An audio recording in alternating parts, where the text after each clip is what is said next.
Hello, Herlighters. It's Erin Foley back in the booth talking women's sports. Boy, am I grateful to be here talking to all of you about my favorite topic, well, since birth, women's sports. I apologize that there was not an episode last week, but as most of you know, I live in Los Angeles, and of course, the wildfires were just devastating.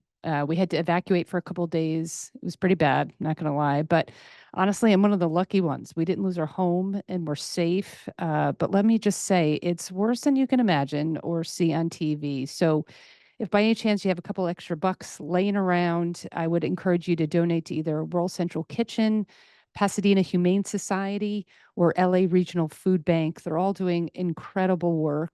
I'll put the link to all of those organizations in the show notes.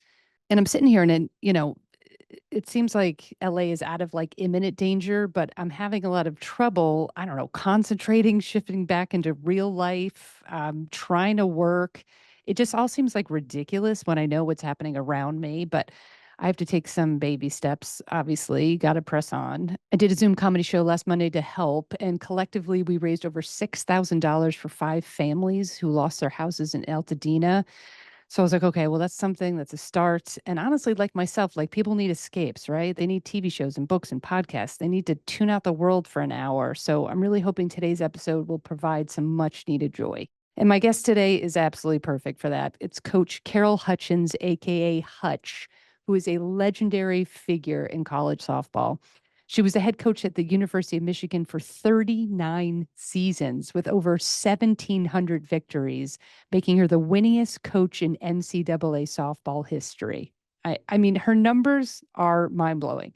Okay. Hutch led the Wolverines to 22 Big Ten championships, 12 Women's College World Series appearances, and the 2005 NCAA championship, which was the first for any team east of the Mississippi. That's how crazy, amazing West Coast softball was. And she broke their streak. So she retired 2 years ago with an overall record of 1,707 wins, 555 losses, and 5 ties. I mean, I can't even get my head around those numbers. She was so fun to talk to. I mean, she is hilarious, and her energy and love for the game of softball is infectious. You're going to be obsessed with her. So let's do it. Let's jump right in. I'm retired, and people ask me all about retirement. How's retirement? I always say, well, that's now I know why they call it that, because every day you wake up and you're tired again, so you're retired. That's because I've actually never heard that before. I've been quite I make up all my own stuff, as you see. That's I've been quite awesome. busy until this January has been the slowest I've been, and honestly, I'm ready to jump off the roof. I'm like, this is not for me. Sitting still. I don't like it. Yeah, that must be so hard going, nonstop every day. Like I fantasize it sometimes. I'm like, I could retire tomorrow, but that just means doing something else full time. Absolutely. You know? I'm not Yeah. retired. I do a lot of other things, and I'm busy most of the time um I'm a little slower this January, and it's just I'm like I gotta get going again. So Do you know that story of Bobby Valentine, that Mets coach that dressed up like in a wig and a mustache when he got thrown out of the game?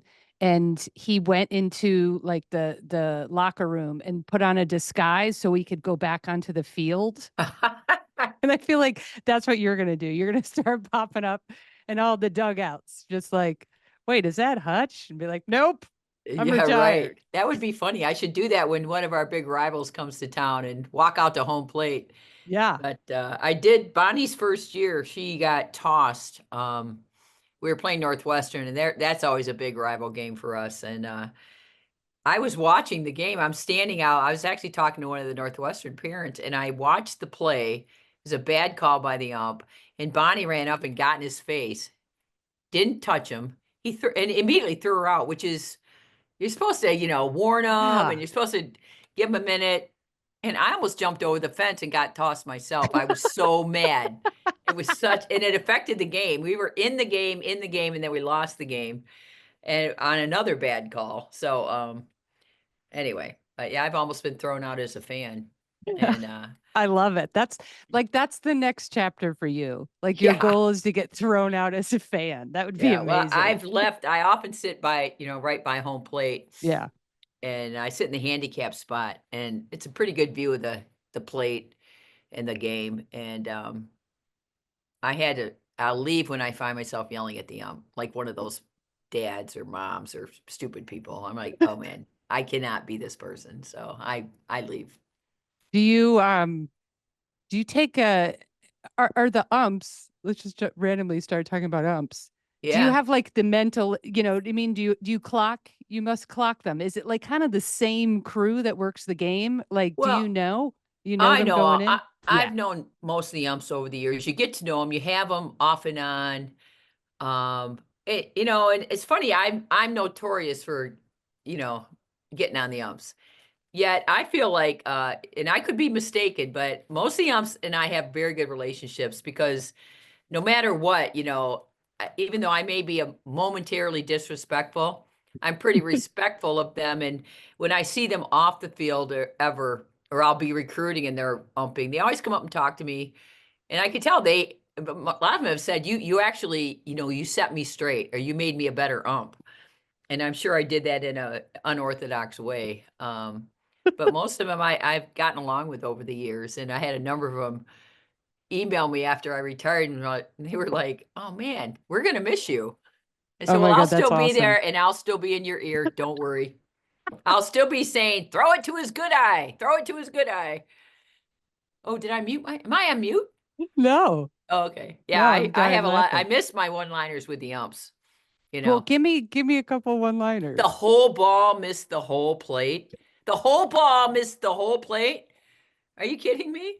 Um, or just, I don't know. I'm really like, oh, it's like a 50-50 raffle. 50-50, not our 50 right now. So just, I mostly just entertain myself Yeah, for in my life, I yeah, am kind of known for being a little bit sarcastic and like to love it. I love to joke around. And you talk about my coaching philosophy.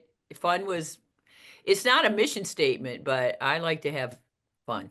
I mean, Yeah, we have fun for a living. So, um, and you know what, when you work with people the whole time, especially dumb kids, it's so fun. It was really fun. I do miss it. I'm missing it a lot right now because I'm stuck in the house with a dog that can't move and play, and you know, you're about to I'm lose it. about to start drinking again. You you just got to go find a game and start screaming at it.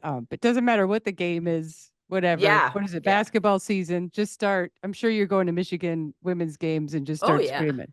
Well, I do go into practice every now and then, and I recruit some of those kids I coached, and I recruited many of them, and I walk in, they're all now I'm the fun aunt, and they're like, "Oh, hi, coach." I said, "I just came in to, I needed to yell at somebody, so I just stopped by. You guys mind?"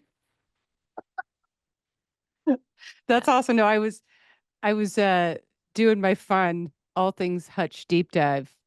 I guess I'll call you Coach. I was gonna call you Coach. I was like, I Uh, can't call you Carol because I've had a fake assistant Carol for about 20 years. It's been oh, this it's running joke. I don't know why I said Carol. I said that's Carol as funny. like, and so I can't call you Carol because she's been taken. She's my fake assistant. I only a couple people in my life, well, my family aside, everybody calls me Hutch. My dad called me Hutch, and he was the original Hutch. He was Wow. Mr. Hutch. Everybody at the ballpark knew Mr. Hutch. So that's okay. It's all good. People are like, I don't feel I should call you that. Yeah, you can. It's my name. Plus, All if you right, call good. me Coach, I'll think you're talking to my dog.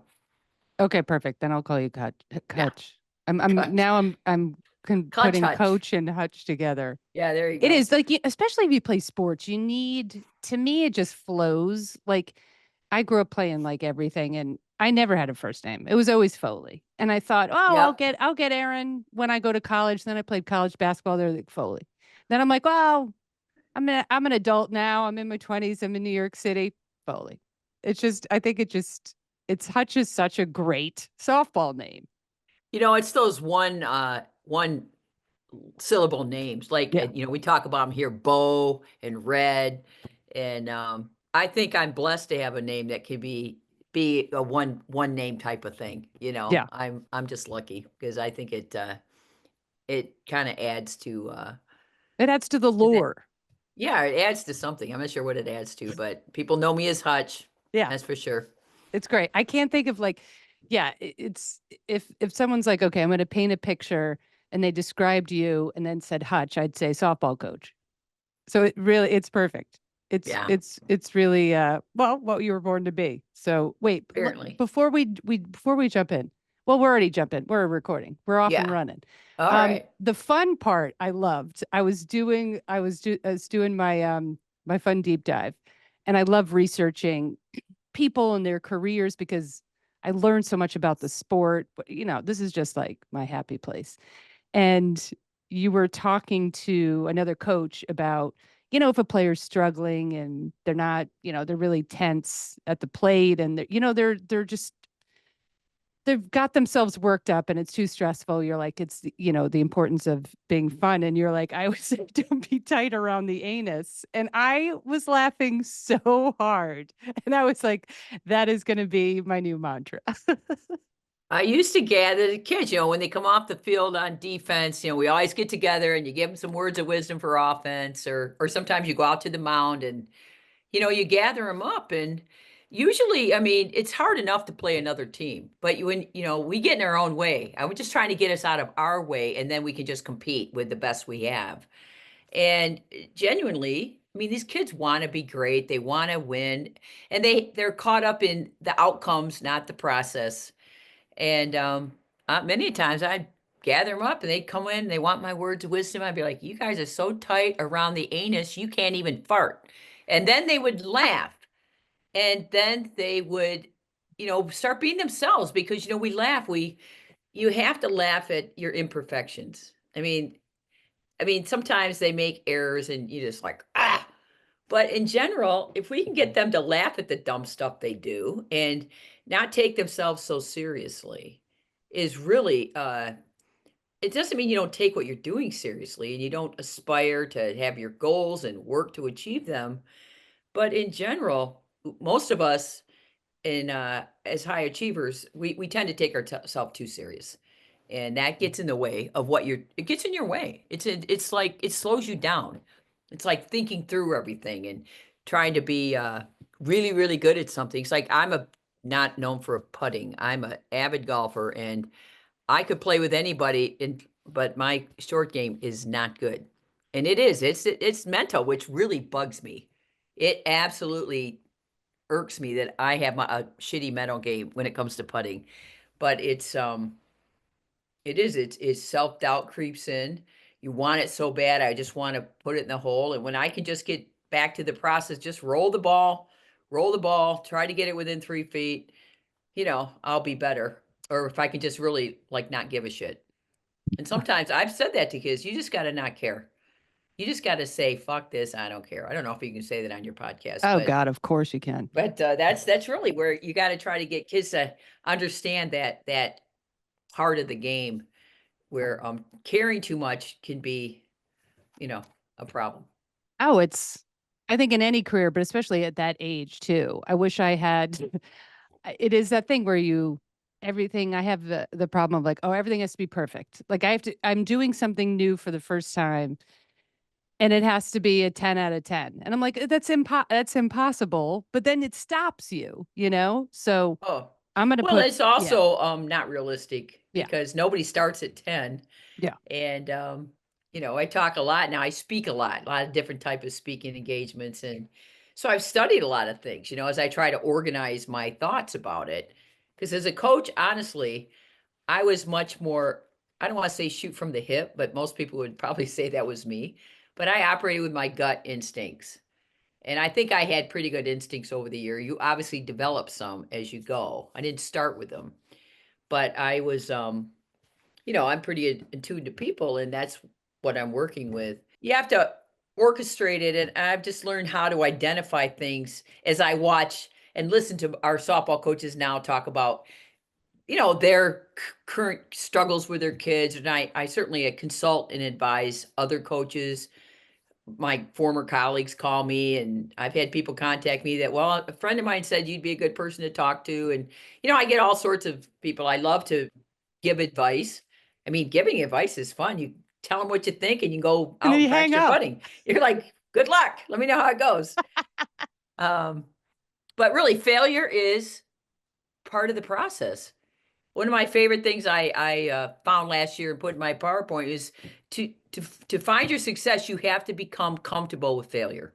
You Mm. have to realize you are going to fail. It's not going to work. It's not going to work. And then that has to propel you to figure out how to get it done. And young kids, of course, don't have that. They don't have that gene, and their parents don't have that gene, which is, if we're going to talk about things, parents need to be included in this conversation because they're like the 10th man on the Yeah, softball field, or the 10th woman, or the 10th person. They're there. They are influencing their kids every day, and they raise them to be perfect. You're the best one. And those are expectations that nobody should ever have put on them, because be the best at things you control, which is be a good teammate, have a good attitude, always give great effort. And you know what? Keep your head up and look people in the eye. And you control those things. And if you do all those things, I'm going to be proud of you. If I'm your mother or your coach or whatever I am in your life, I am proud of those kind of kids. Those are my own personal, we have our Hall of Fame at Michigan. We've got our All-American wall. And I used to tell kids, I have my own Wall of Fame. that's That's the wall awesome. you want to be on. Oh, absolutely. Yeah. So is that it's so fun to, to see the breadth of your career. Like, did the parents change? Did the players' mindset change? Do you think they're under a ton more pressure these days than growing up? Well, when people ask me about, wow, kids have really changed, I really can only answer that with, I think parents have changed. And Yeah. so certainly the values, I mean, these kids, we get them in college, we get them at 18. In high school, you get them in 10th grade and so forth. But you can't undo what the parents have taught them to value for 18 years. As a good friend of mine, Eric Capituli from the program says, you know what, you had him for 18 years. I can't unfuck this. That is another one of my favorite sayings. But in fact, parents don't value. I mean, it doesn't mean they don't value if their kid's a good kid, but their egos seem to be way over caught up. They're way over involved. I mean, all of us old school people say, well, my dad started coming to my softball games when I started playing competitive ball, and it was pretty well known in Lansing. My dad was actually a softball fan before I became a softball player.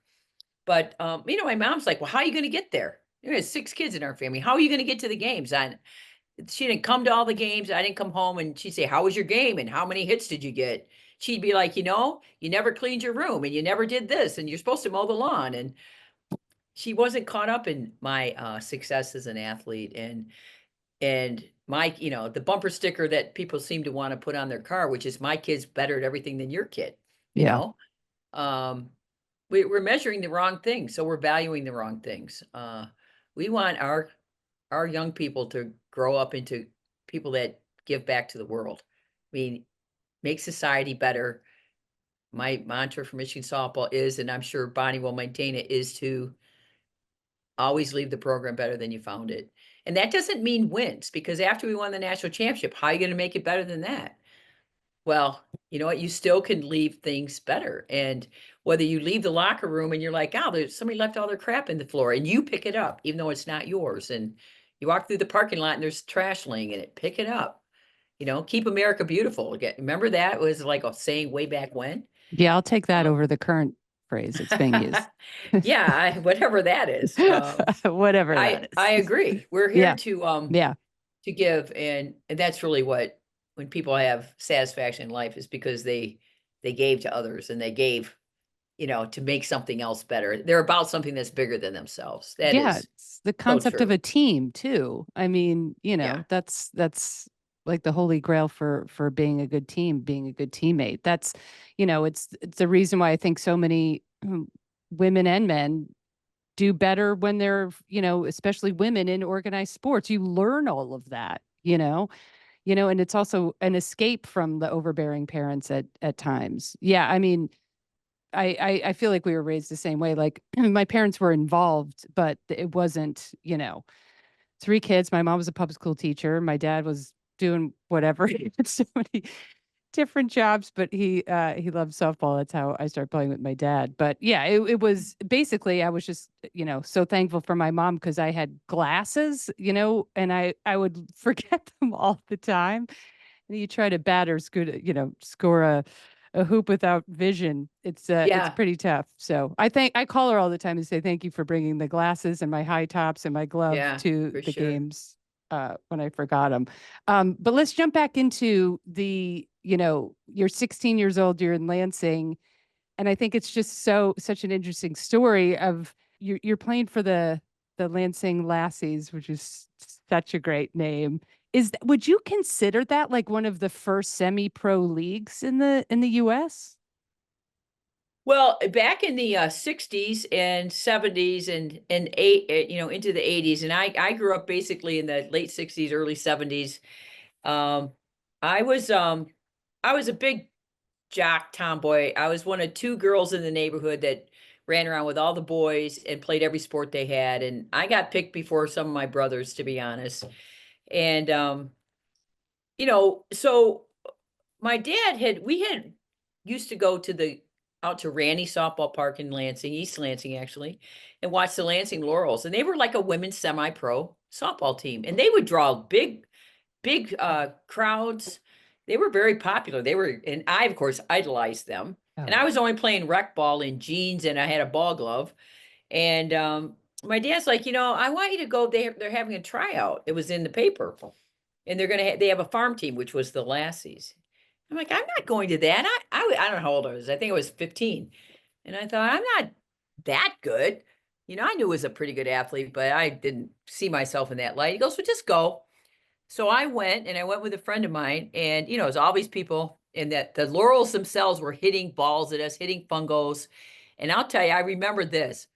I was probably the ugliest fielder, but I wasn't going to miss a ball. I was diving for him. I was knocking him down, picking him up, throwing because I was out to just hold my own, keep my head above water.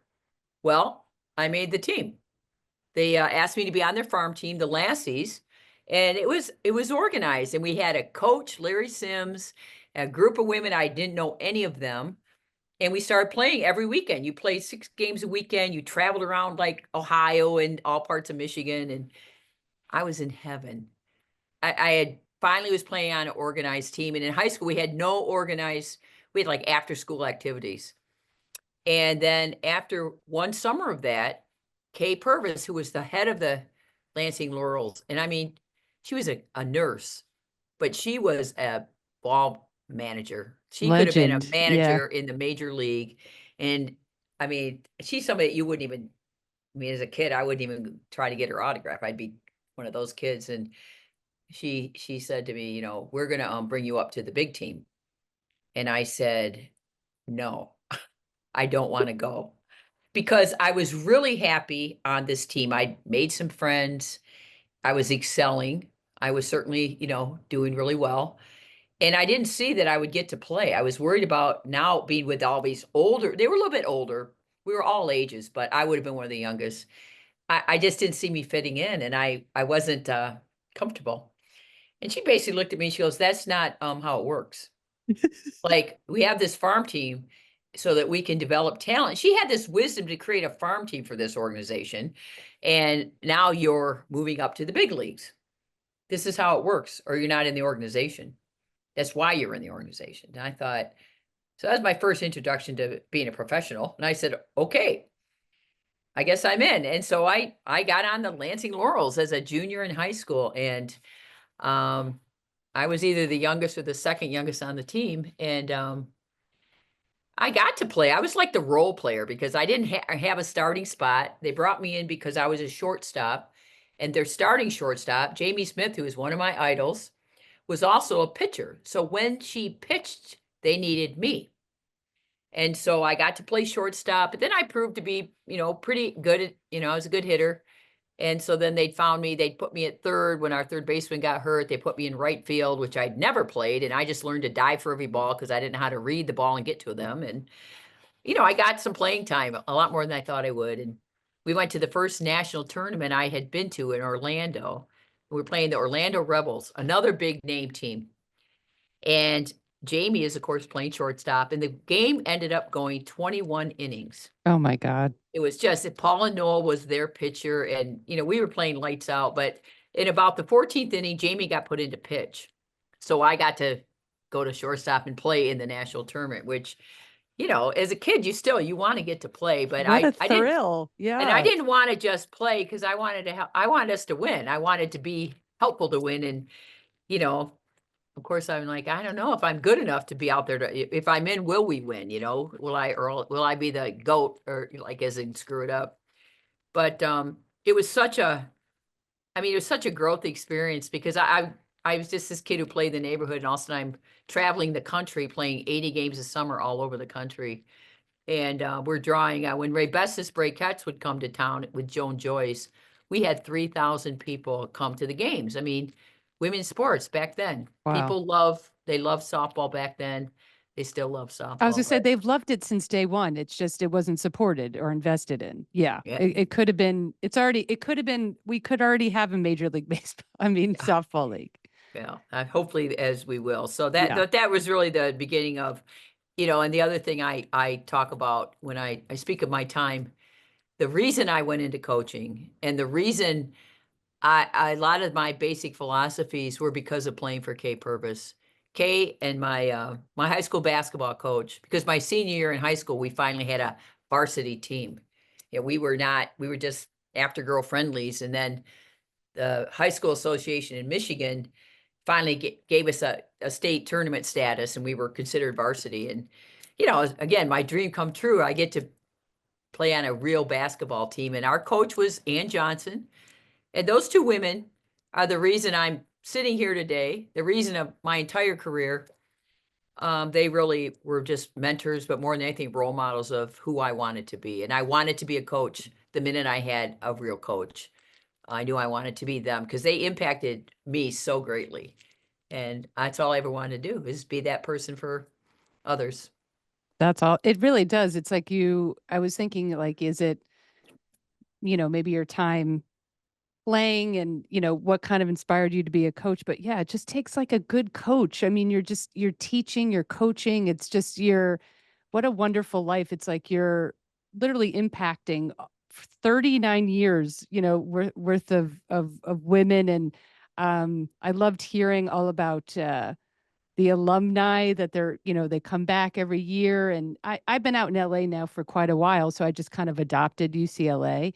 Sure. Apologies. Michigan will be my number No, two. it's okay. No But problem. but I heard on an interviewer, I think it was the coach of Florida you were talking to, uh, that Michigan and UCLA are kind of notorious for having such, wonderful alumni. And it really sort of like even with UCLA, it was like the passing of the torch, and I think having some of that, Lisa Fernandez and Kurt and all the, Sue Enquist, like having, it feels like Michigan, like kind of pass the torch down. And I'm sure that has a huge impact on retaining alumni and the spirit of all of that. It is without a doubt the continuity in our program. I've coached every team since team 5, and every player from team 1 to 5 has been very included in all of our alumni activities, as they should be. And now, of course, Bonnie played here and coached here for not quite as long as I did, but as my assistant.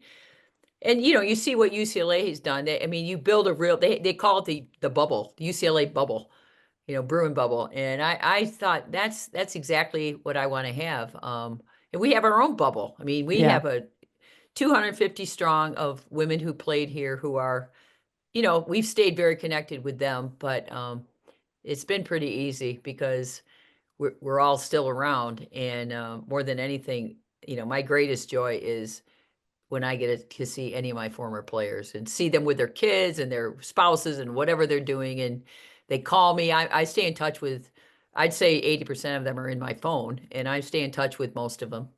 It's That's so awesome. great. That's It so is great. awesome.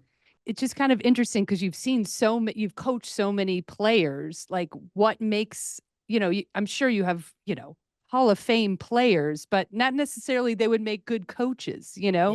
Did you think when Bonnie was playing, you're like, oh, she's Bonnie listeners is the current coach of University of Michigan. Like, what is the special sauce that you see in people that you're like, I think they could coach? Well, I have a number of kids who are in coaching now. I mean, Jessie Merchant, who was our captain of our '05 team, is the associate head coach now at Stanford. She was at Minnesota. Marissa Young is at Duke and has just, gosh, propelled them in a really Amazing. amazingly steep trajectory to success. I've got, there's a lot of kids out there. Jenny Allard, who is at Pitt now, is the winningest coach in the Ivy Leagues. She was one of our first recruits she was our first ever recruit from, California. And we started venturing out there to Hollywood and so forth. And we have a lot of kids in the profession, which of course it makes me proud like a mom, but to me it just means they had a good experience and they wanted to, they found their passion. And a lot of kids that I didn't expect to go into coaching who did, and they found a passion that it kind of lit their fire. But I think that the people that I would want to come here have this unique, and everybody has a love for Michigan. When you go to Michigan, you don't go to Michigan for 4 years, you go for life. And that's the kind of institution that you fall in love with. And because you spent your 4 years here being indoctrinated with the fact that this is about Michigan, and your entire opportunity is you owe a debt of gratitude to this university and the opportunity to represent and wear the Block M on your chest. And you only get to wear it if you have to have higher standards than everybody else on campus. You don't get to be one of the campus. You have to have higher standards. And, those things are learning curves for everybody. But Bonnie, from the minute she walked in the door, there's no question, her passion and her ability to bleed blue and be all about Michigan was from the minute she was a freshman, much more so than most kids. I say that about Jessie Merchant, just the passion they have for Michigan, for our softball program. These are things that are just, not everybody can do it the same. So I noticed that with Bonnie. I knew Bonnie would come back here to be the coach, and I probably would have said she would take my job one day, but I thought there might be another person in the between that or so. I didn't know I was going to stay all these years and she was going to stay with me all those years. So, It's so that was great. I just kind love of the it. way it worked out. Is it, you always hear that. I just want to do like some random game questions because I love the sport so much. Like you hear a lot of like catchers make such good coaches because, obviously they're seeing the game from a different angle. Do you think that's true, or is there another position, or is it just kind of really come down to the player and yeah, their passion and intellect for the game? Yeah, that's a good question. Obviously, depending on what you consider as a good coach, and there's no question, knowledge is really important, and knowing the game. I'm still, I always lean towards the best people are who are the best people. And people talk about who they're going to hire, and they'll call me for advice maybe, or I just give it anyway. Sometimes I just give you advice. And I'm like, what? Anybody can figure out how to work in the office. People are like, well, I don't know if they'd be very good in the office. Well, nobody is very good in the office, but there's stuff that has to get done. And you have to take the time to teach them what the expectations are and teach them how to do it. But you can't go wrong by hiring the best people. And then Mm, you can teach them most skill sets.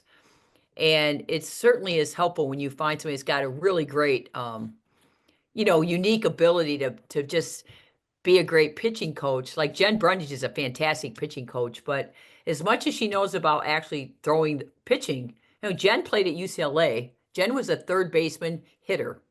She was 5-0 as a Olympics, right? pitcher. Yeah, 5-0 as a pitcher at UCLA. She she was behind Lisa Fernandez, Dee Dee Wyman, and Heather Compton. And forget so it. they didn't recruit her to pitch. They recruited her to hit. And yeah, she was the best hitter in the 2000 Sydney Olympics. But what makes her so great is she's so methodical.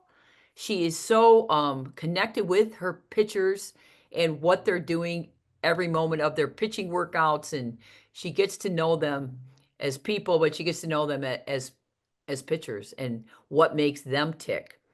And I think that's what her strength is her ability to. I'd be like, why doesn't she have a drop ball yet? We need her to have a better drop ball. She's like, Hutch, we're not there yet. You know what? We're not going to go there until we do A, B, and C first, and you just need to back off. You're like, okay. I'm like, oh, okay, but we still need a drop ball. So hurry up. So that means Saturday. Yeah. Obviously, like tons of rule changes over the course of your career. I love like nerdy rule stuff. The did you have any rule changes where you're like, this is complete bullshit, or this is ruining the game, or this is great for the game, or what are your thoughts on that? Well, I think the best thing we ever did was move the mound to 43 feet. And of course, then we made a harder ball and a more with a higher COR so that it would go further. What does that And mean, we COR? Well, the coefficient of restitution, or I don't even know how to say it anymore, but it's basically Science. how Science. it basically, when I played, we used a White Dudley softball. And by the fifth inning, you couldn't hit it out of the infield. It would soften up with all the touches on the bat or just ground balls. And now we have a harder ball, basically, a harder Okay. ball that you can hit harder. And we improved the equipment, but we made the game more offensive. Yeah. When I played and when I first started coaching, if you had above a 0.5 ERA, you didn't start. A 0.5. I mean, I had kids who were at a 0.3 ERA. Games were 2-1, 1-0, regular. And it's not, it was, I mean, it's still a great game, but it was a pitcher game. You get a pitcher, you're in. And that's how they developed that slapper. People are always about the lefty who runs through the box and is really fast, because we had to find a way to try to get kids on base. And somebody figured out, you go look like you're going to bunt for a hit and you put you by them, and you're fast enough to get to first from the left side. And that became the slapping game. But we moved the mound back and increased the ball. We really started moving in a direction of having games, and everybody likes to watch offense. I mean, great defensive plays are included in that because there's more defense going on. And to me, that was, I think, and I sat in the meetings when we argued over whether we'd move the mound back, because most people are like, no, our game is 40 feet. This is what our game is. And at that time, I was a lot younger, and I didn't have a whole lot of, I understood this is our game. It's a game I played my whole life. What's wrong with it? And I didn't have enough vision, and I'm not a visionary. Like, oh, but the game can become a lot more like baseball, because I'm like, we're not baseball. We're softball. But it actually has been a more fun game in every category. Just like when in basketball, when they added the 3-point shot, when they made the ball smaller. I played basketball. I played at Michigan State when I was there. I played in high school. I actually went to high school and used to shoot around in the gym with a guy named Magic, because him and I went to high school together. No way. Oh yeah, we went to high school. He was a sophomore when I was a senior. And you both went to Michigan State, right? And we both went to Michigan State. And I always say our careers are totally paralleled. Not. And he went on to make billions of dollars, and I'm still working on that category. But those are changes that somebody has the good vision to figure out this can be really good for the game. Yeah. And improve our game. And then, we became a lot more like baseball. We started teaching mechanics that were much closer to baseball hitting mechanics when more men started being in our game coaching. And my first reaction when that happened was, the men are taking over. But in fact, they have added that because our game has never been better. We hit better than ever. I mean, college softball players hit better than college baseball players. And our ball is still much harder to hit. It moves planes. It moves up and it moves down. It just doesn't move east and west. And yet you look at average college teams, the good hitting teams, they hit way better than their male counterparts, I guarantee. So, I mean, our game has just gotten better and better, and it was always really good. We drew people when Joan Joyce would come to Randy Park and strike out 19 out of 21 batters. And I would walk off the field. If I got a foul ball tip, I'm like, I touched it. That's how hard it was to hit the really great pitchers. But I learned all about Joan Joyce. I had heard her name, but didn't really know her. And then doing my wonderful research for you, I went on. This is what I love about this I guess it's a job, an hour rabbit hole on Joan Joyce. Oh yeah. And listeners, I'll put some links up so everybody can get to know her. But wow, what I mean, it's interesting too because it's such a male female thing. Like her list of accomplishments is, Unreal. I think you could say she's Unreal. maybe one of the greatest athletes, literally, of all time. Like, And then the yes. like third line is like, oh, she struck out Ted Williams, and she struck, and I'm like, oh, okay. So that's how you have to qualify it. I'm like, Right. everything could stand, but I'm just like, oh, okay. Now it's like, oh, wow. Well, she struck out Ted Williams. It's just, Yeah, I I thought that was agree. We do interesting. not Yeah. have to validate ourselves I literally by was like, striking out the men. Ted, We you are know the what I mean? best Yeah. in our own category. But I can tell you, I've followed women's sports since I was in women's sports as an athlete. And there's so many, greats. But if Joan Joyce isn't the greatest, she's top three. She was good at everything she touched. She took up golf. She was on the LPGA right off after she was a all everything softball player. She played basketball. She bowled. I mean, I got a chance. She was talk about an idol. And Yeah, I as I bet. competed against her, and then I got to know her when she became an NCAA coach at Florida Atlantic, and we go down there to play them, and she'd take me out to her golf course, and I played golf with her a couple times in our coaches, some of the coaches events. And she'd take me out, and we're there visiting to play softball. And she goes, I want to take you out for a drink. And she takes me into this industrial, like back roads in the middle of this all this industry, little dive bar where this is where she hangs out. And we drink this little cheap pitchers of beer. Oh, I love And it. That sounds like a dream. it was just, it was just Joan. I mean, we miss her terribly. She I was, bet. Such an but icon. such a competitor and really, such an icon. I mean, one of Yeah. the greatest ever.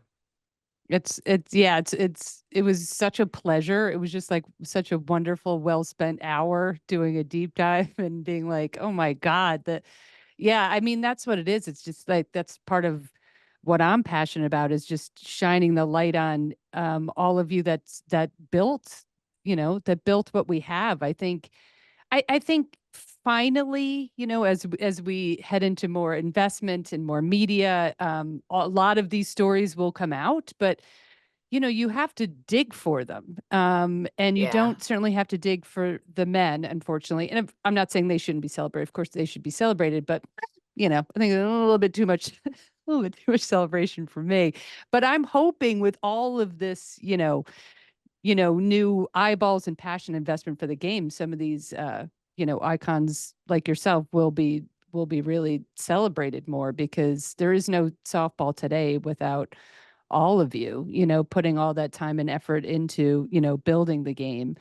But let's pivot back to changes. The Big Ten now has 7,500 teams. I think has to be fact checked. 18 teams in the Big Ten.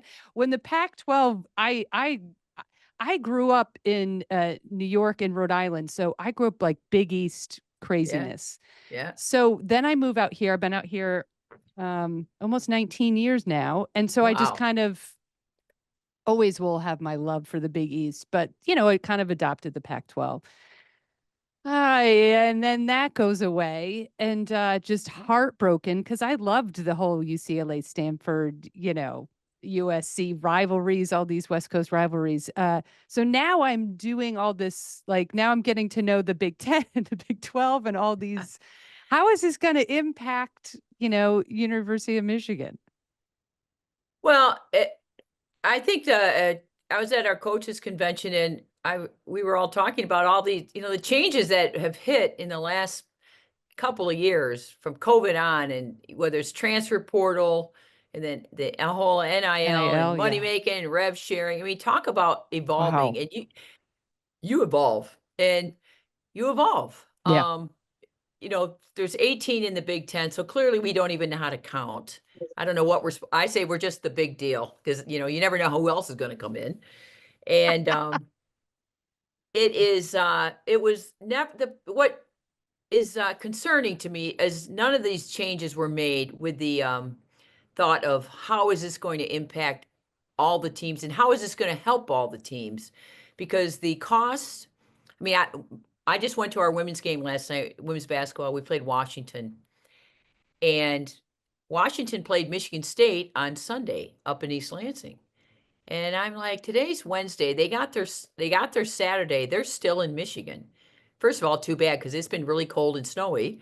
But they just missed 3 full days of school. And Yeah. today's schedule would be compromised if they red-eye back or if they have to wait and fly back first thing in the morning. Because if they're commercialing, they won't be able to get out of here and get to Seattle after the game, most likely. And all this is for money. Yeah. So we can't complain that now money's become the thing. But the problem is, I look at the women and I look at the Olympic sports in general, we're not part of the money equation. And now those sports are being compromised. Budgets are being cut. Some people are cutting sports. People have been concerned where they're going because they're now being tiered down. What's happening is all the money is flowing to the monies that support football and men's basketball. Yeah. And it is the gap. It just went, we were closing the gap. We've been closing the gap. And now the gap, whoa, the gap is huge. And how are we going to sustain what sport is meant to be, which is, I consider myself I'm a teacher. I was an education major, and it's part of the educational arm. And the things you learn on our field, I always thought my field was the best classroom on campus. And, maybe there's a couple engineering classes I couldn't rival. But in general, these kids that when they come back and they're successful in whatever their endeavor has been, whether they become doctors, lawyers, business people, mothers, they're all better people because of it.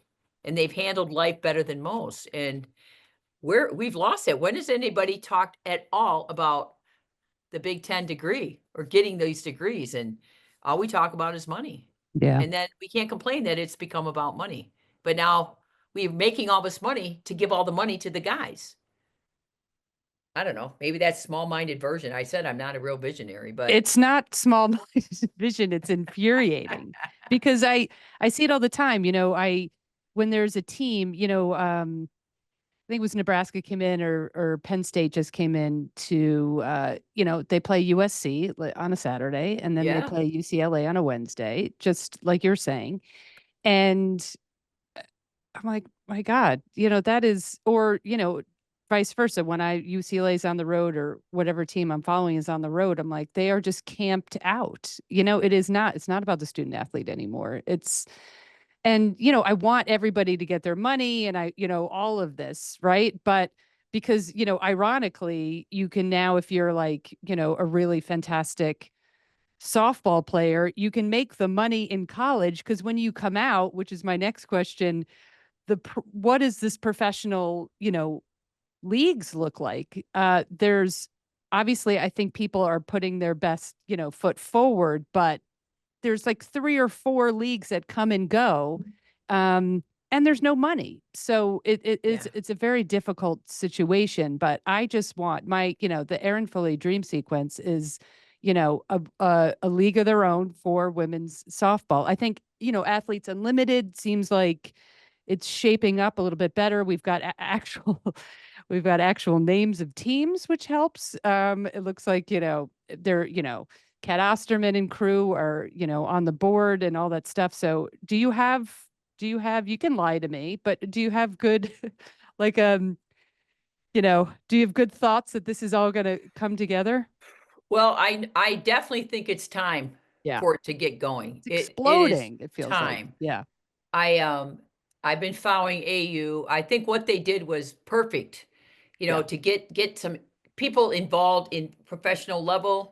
We've had some fledgling leagues off and on. The problem is there's still there was the NPF still going on with the Oklahoma and the Yeah. I think a Texan team. Then you've got AU over here. Like we needed one team, Yes. one league. And I'm very optimistic because AU is now shaping up and their goal and their mission is now to create real teams with that. I mean, I love all the side things they've done to increase the points per player and Yeah. it's been fun. And as a coach, we implemented it into our practices. We love that system. It gives kids their own little mini incentives and so forth. But um, they've got Kim Eng on board, who just was with the Marlins and Yeah. did a fantastic job as their GM. Interesting though, they didn't keep her on, which is interesting only that when strong women come into a place, they're not tolerated usually for too long because we want you to be tough, strong, but not too. Yeah. But I got a chance to talk with her on a couple of occasions, and I like her vision, and I think she's the person to get it done. She went out and got general managers for teams. The goal is to create not this transient league that, well, they've been in Rosemont and just operating in a bubble, and then Yeah. they're gonna have a couple sites this summer. They're testing some markets. Where are they gonna make their home bases for the next few years down the road, that where they settle in and have a team that's out of that city. They identify with the city. They're looking for markets that will sustain it in a fairly quick fashion. So I would think a good college softball town, and then bring back one of the local home favorites type of thing. Um, I'm optimistic. And what do we need? Oh, we need people to invest. Yeah. Now, you follow a lot of women's sports. Are you familiar with the book called Slaying the Trolls? I don't think I am. And Nerfetti Walker, who is a Stanford grad or first, I'm not sure now, I can't remember, but I've heard their name. And she talks about all the myths of women in sport and all the people, they don't make any money, nobody's interested, all those things. And she goes through a lot of the history. And one of the great histories I learned about was how the NBA didn't make it. They were 50 years in the making. Yeah. They were fledgling. And it wasn't until Larry Bird, Magic Johnson became the favorite duo of It was a failing league. it was failing. But people kept putting money into it. They kept Yeah. putting money into it. But as the whatever they were called before, the WBL and all those other things, when it fledgled, boom, the Yeah. investors, they're not quite as willing to live through. And we're seeing the boom, and I credit Caitlin Clark. I think she's an amazing kid. I've gotten to meet her a few times. She had a better platform than most. And you know Yeah. what? The media grabbed onto her. And once the media grabs on, boom. Yeah. So what we need, and every sport needs that, they need that face of their sport. For way back when we had Jenny Finch had really become the face of softball. Yeah. We didn't quite grab her. We grabbed a little bit. They put that 96 and 2000 team on Sports Illustrated covers, but I think now we can grab on, and the media's starting to really get interested in this, and which will help our investments. And we need people to invest in us. We do. We need people that love women to understand that this is how we're going to make it fly, and it can make money. But Absolutely. you All these gotta, teams can make money. you Yeah, I got to can't put make money in money. it. You can't make money without investing money. You don't Yeah. make money on your retirement if you never put any money in it. Yeah. It's just simple fact. Correct. All right. Well, I could talk to you for another 7 hours, but I want to be respectful of your time. I just wanted to give a plug to the Michigan Softball Academy before we Awesome. wrap up, because it's Awesome. just such I loved learning about it, and I just wanted you to tell our listeners so we could get more eyeballs and ears Awesome. on it. Michigan Softball Academy we're in our 16th season, and long story short, all proceeds benefit the American Cancer Society and making strides against breast cancer. And for a lot of years, we figured out, we worked with them, we donated, we do the breast cancer walks, and then we got involved with the ACS, and I said, we'd like to do more. I think we could do something really fun. And it was inspired by softball camp, as I'm at my own softball camp, waiting for all the kids to register. And I'm talking to the moms, and the moms are like, man, I wish we could have come to camp. And I would have died to get to do something like this. And I said, well, what would you want to do? Oh, we'd want to run the bases, and I'd want to pitch, and I'd want to hit, and I'd want to, do whatever. And I'd want to drink wine. And I said, I've got a good idea. And so we launched a clinic, adult that our own student athletes put on. They do 2 hours of teaching adults. You have to be over 21. Most people, the average age is probably 60 to 70. It's You so get a awesome. few youngsters at 40 and 50 and people older. And they make up their own team, or we free agent assign them to teams. You win the academy by raising money because you individually and collectively on your teams raise money. And we honor and reward those who raise the most. And we have the clinic. They get to go to each station. They get to pitch. They get to hit. They get to run the bases. And then we go to a silent auction over at the football suites where they drink wine and we auction off, and we have a beautiful program. And we have raised to date a little over $2 million. Last year, our evening event raised $250,000. Wow. And it started the first year with raising, we had 84 participants and probably raised $35,000. And we thought we were doing great. But we are we believe we have there's no records, but we're the only NCAA team in the country to raise $2 million for the American Cancer Society. That's amazing. And it's the one thing I told my AD when I retired. I said, there are 3 things I want. One of them, I want to keep the academy, and I'm still largely running it so I can not throw it on Bonnie's lap, but her and her team are very involved. We're really proud of it. It's a really fun event. The vibe is amazing. And you know what? 10, 15 years ago, people are living longer. Our goal is to keep them alive until we can cure them. But the research, we fund research. We fund all sorts of the programs that go with driving people to their chemotherapy. And our goal is to help eradicate breast cancer. That's so cool. I just loved it. I thought that was just so inspiring. And I think it really, it's for a lot of people, it's such a feel good event, obviously, because you want to be doing something, you want to be donating, but to combine it with just a love of the game, it's just and the like love an of our absolute program. Yeah. It really, it's our very based out of our fan base, but Yeah. msoftballacademy.org is our website. It's not up and running yet for this coming year, but it will be in the next month. As our first meeting is next week. I host the board at my house for dinner. So I got to clean it up around here. But msoftballacademy.org, if you put that out every now and then, I'll put that out, and as the event gets closer, that'd be great. we'll plug it. I just absolutely love that. Awesome. Leaving with this, the Carol Hutchins Stadium, they renamed the stadium in your honor. I choked up. I didn't even know. I mean, I obviously knew you, but not knew you personally.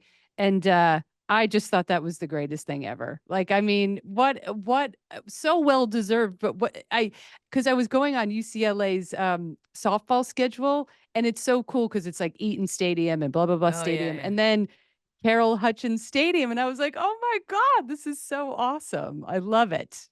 Well, it's definitely weird to go watch a game and see your name on the stadium, I have to tell you. But I personally named it Alumni Field. As I told the regents when they honored me and told me about this, I knew nothing of it. I said, well, I named it myself and I didn't ask anybody. I didn't know you were supposed to. And this back in 1990, and I named it after all of my players who played on that shitty piece of crap field that we used to have.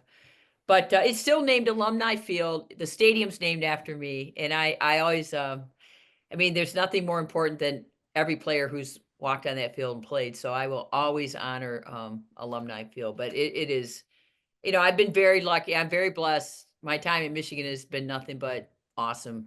Talk about living your dream and living your passion. So I still do. Hutch, everybody, ladies and germs. I'm bringing that back. God, I love her. I mean, how great was she? I felt like, honestly, like I emailed her like probably 10 or 12 questions. I think we got to like 3. I needed like 7 more hours with her. I mean, tight around the anus. Is that the funniest thing you've ever heard in your life? That's definitely absolutely going to be my new mantra. I mean, you could just tell from that conversation what a great coach she is and why everyone loves her. My new mission is to get to Michigan for her big event and play a game of catch with her. Bucket list. Okay, Herlighters, that is our show, and I want to hear from all of you. Send me an email at erin@herlights.com. Let me know what you're thinking about the podcast, things I can add, things I can take out, and what guests you want me to have on. That would be really fun for me. It would, create a new fun dialogue, new friends. I want to get to know you guys out there. And and take your suggestions. Love to hear your feedback. As always, please subscribe to the show, rate and review it. It really helps. Fans, friends, family have the best week of your life.